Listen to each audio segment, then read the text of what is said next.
बिस्मिल्लाहिर्रहमानिर्रहीम अस्सलाम वालेकुम। आज हम डिस्कस करने जा रहे हैं सेल थ्योरी को। डिटेल में हम डिस्कस करेंगे कि किस तरह से साइंटिस्ट ने अपने वर्क किया और सेल थ्योरी को पेश किया। तो सबसे पहले हम देखते हैं सेल थ्योरी बिगिन। तो सेल थ्योरी 17वीं सेंचुरी में जो ये स्टार्ट हुई जब माइक्रोस्कोप का इस्तेमाल शुरू हुआ। जैसे ही माइक्रोस्कोप का इस्तेमाल शुरू हुआ तब से सेल थ्योरी स्टार्ट होगी। अब माइक्रोस्कोप हम क्यों इस्तेमाल करते हैं और उस वक्त क्यों इस्तेमाल हुआ? उस वक्त स्मॉल ऑब्जेक्ट को स्टडी करने के लिए माइक्रोस्कोप का इस्तेमाल स्टार्ट हुआ। और जो पहला साइंटिस्ट था जिसने 1665 में पहला माइक्रोस्कोप इस्तेमाल किया, उस साइंटिस्ट का नाम था रॉबर्ट हुक। और इसने कॉर्क को माइक्रोस्कोप के अंदर रख कर स्टडी किया और इसने क्या देखा कि माइक्रोस्कोप के अंदर इसे कुछ छोटे छोटे बॉक्स नज़र आए, मैनी लिटिल बॉक्स नज़र आए, और फिर उन बॉक्स का नाम इसने रख दिया सेलुलाई। अगर आप यहाँ पे देखें तो ये कॉर्क ने वो इमेज देखा था इस माइक्रोस्कोप को यूज़ करके। ये अर्ली माइक्रोस्कोप है और ये सबसे पहला सेल जो है वो डिस्कवर हुआ था।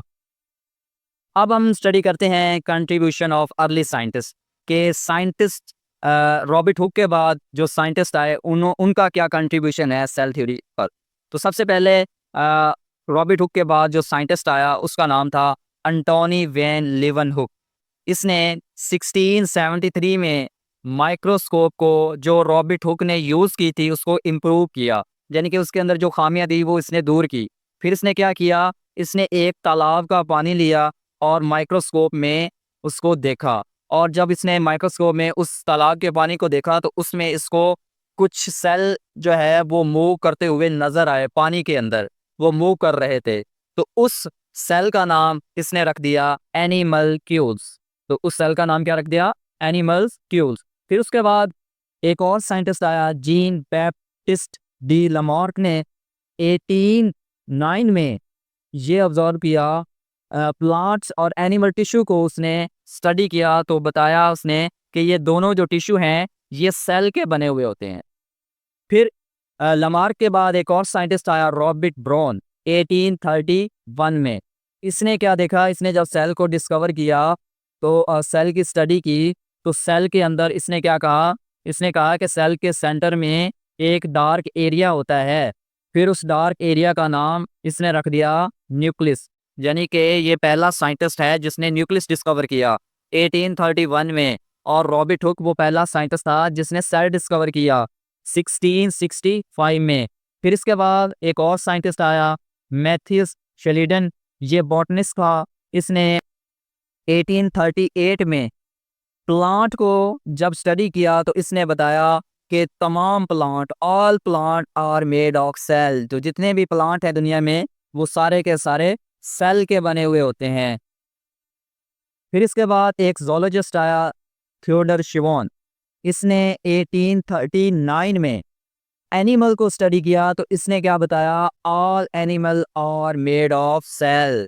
तो इसने भी क्या कहा कि तमाम के तमाम एनिमल जो है वो भी सेल के बने हुए होते हैं। फिर उसके बाद एक और साइंटिस्ट आया रिडोल्फ विर्चू 1855 में।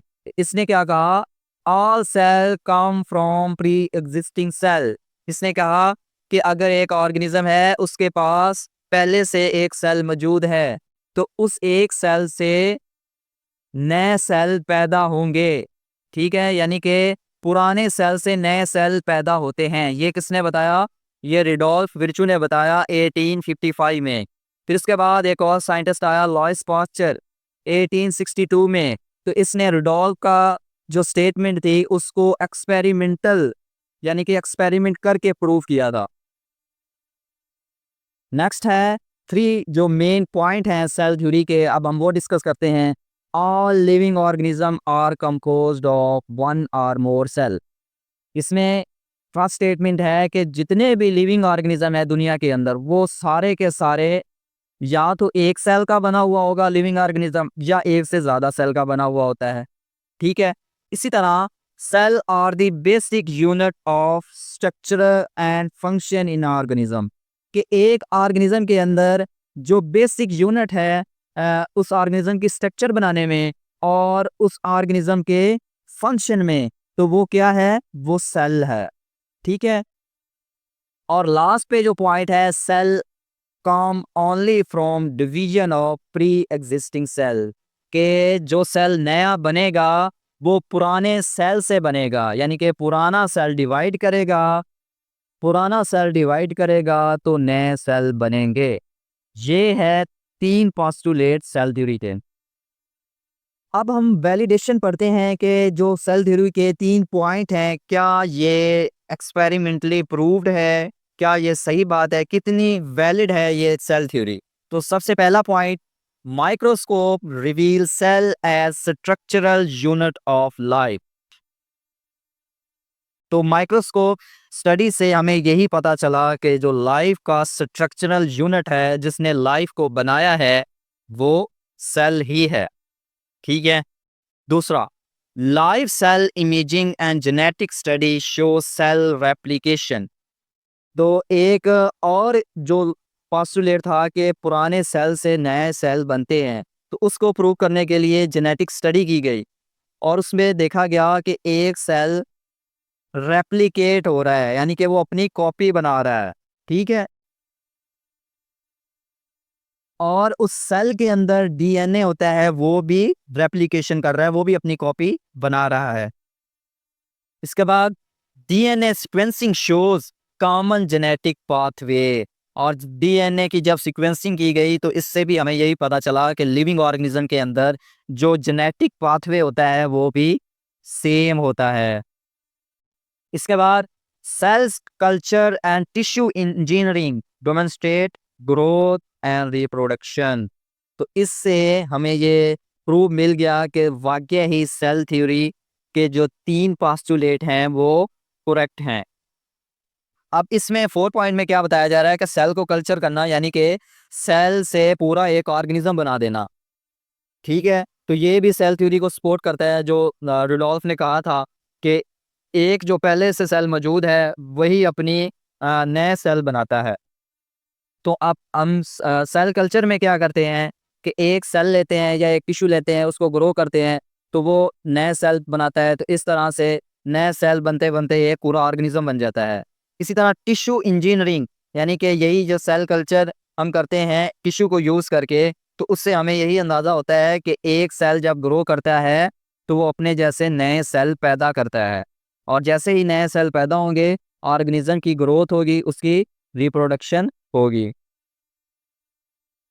नेक्स्ट है exceptional, exception to cell theory, के कौन से ऐसे पॉइंट हैं जो सेल थ्योरी को फॉलो नहीं करते। सबसे पहला है वायरस। तो वायरस लिविंग होता है जब ये अपने होस्ट के अंदर जाता है, यानी कि किसी ऑर्गेनिज्म के अंदर ये चला जाएगा तो ये लिविंग बन जाएगा। ठीक है। लेकिन इसके पास सेल नहीं होता। ठीक है। जिसका मतलब क्या है कि इसके पास ये सेल का नहीं बना होता। तो इसको ज़िंदा रहने के लिए क्या चाहिए, होस्ट चाहिए, ताकि ये अपनी रेप्लिकेशन कर सके, अपने डीएनए को कॉपी बना सके। ठीक है। इसी तरह एक और पार्टिकल है जिसको प्रियॉन्स कहते हैं और वॉरॉइड्स कहते हैं। ये 2 अलग अलग पार्टिकल हैं। ये भी अपनी लाइफ शो करते हैं जब ये किसी लिविंग ऑर्गेनिज्म के अंदर होते हैं, और इनके पास भी सेलुलर स्ट्रक्चर नहीं होती, यानी कि ये सेल नहीं होते, बल्कि ये प्रोटीन होता है और ये डीएनए इन नेचर होता है, आरएनए इन नेचर होता है। तो ये भी एज अ लिविंग एक्ट करते हैं जब ये किसी होस्ट के अंदर जाते हैं। तो ये फर्स्ट एक्सेप्शन है सेल थ्योरी की। नेक्स्ट सेकंड एक्सेप्शन क्या है, यूकैरियोटिक ऑर्गेनेले, यानी कि mitochondria and chloroplast have their own DNA and can replicate independently. अब यहाँ पे एक और एक्सेप्शन आ गई कि जो यूकैरियोटिक सेल होता है उसके अंदर एक माइटोकॉन्ड्रिया भी होता है, और वो माइटोकॉन्ड्रिया की खासियत क्या है कि वो रेप्लिकेट करता है। ठीक है। और उसके अंदर, उस माइटोकॉन्ड्रिया के अंदर अपना डीएनए होता है, वो सेल के ऊपर डिपेंड नहीं कर रहा होता, वो खुद ही खुद अपना रेप्लिकेशन कर रहा होता है इंडिपेंडेंटली। तो ये एक एक्सेप्शन केस हो गया कि जो सेल थ्योरी है वो ये बता रही थी कि सेल रेप्लिकेट होता है, लेकिन यहाँ पर ऑर्गेनेले हैं वो अपने आप को रेप्लिकेट कर रहा है, अपने डीएनए को रेप्लिकेट कर रहा है। तो ये एक एक्सेप्शन है सेकंड। थर्ड एक्सेप्शन क्या है, some organism like fungi and algae have multinucleated structure that share cytoplasm. अब एल्गी और फंजाई के अंदर एक हाइफी होता है और वो हाइफी मल्टी न्यूक्लिएट होता है, ठीक है। लेकिन ये होता मल्टी सेलुलर है, लेकिन इन सेल के दरमियान कोई पार्टीशन, ये वाली पार्टीशन नहीं होती। तो इस तरह इसको फिर हम मल्टी न्यूक्लिएटेड स्ट्रक्चर कहते हैं। तो ये भी एक एक्सेप्शनल केस बन जाता है सेल थ्योरी के रिलेटेड, क्योंकि सेल थ्योरी में एक सेल होता है और उसके अंदर एक न्यूक्लियस होता है। लेकिन यहाँ पर अगर आप देखें, आपको ऐसे लगेगा कि जैसे एक ही सेल है और इसके अंदर बहुत सारे न्यूक्लियस हैं, लेकिन ये होता सेल मल्टी सेलुलर होता है, लेकिन इसके अंदर कोई भी पार्टीशन नहीं होती। इसी तरह एक फोर एक्सेप्शन भी है कि जिसको आप कार्डिक मसल कहते हैं, जो एनिमल के अंदर होता है, हमारे अंदर भी होता है। उस कार्डियक मसल में भी आपको ऐसे मल्टी न्यूक्लिएटेड स्ट्रक्चर नज़र आएगी। कार्डियक फाइबर जो है वो मल्टी न्यूक्लिएटेड होगा, उसमें भी आपको पार्टीशन नज़र नहीं आएगी। तो ये दो पॉइंट, एक फंजाई और एल्गी में है और दूसरा पॉइंट एनिमल्स के अंदर है। तो ये जो 4 पॉइंट हैं, ये एक्सेप्शन है जो सेल थ्योरी को निग्लेक्ट कर रहे हैं, जो सेल थ्योरी को फॉलो नहीं करते बल्कि उसके अगेंस्ट हैं, ठीक है। जी, तो हमारा टॉपिक कंप्लीट हो गया है, सेल थ्योरी। उम्मीद है आपको इसकी समझ आई होगी। अगर आपको इस टॉपिक के रिलेटेड कोई भी क्वेश्चन है तो आप कमेंट सेक्शन में ज़रूर पूछें। हमारी वीडियो को लाइक करें, हमारे चैनल को सब्सक्राइब करें और इस वीडियो को अपने दोस्तों के साथ शेयर करें। Thank you.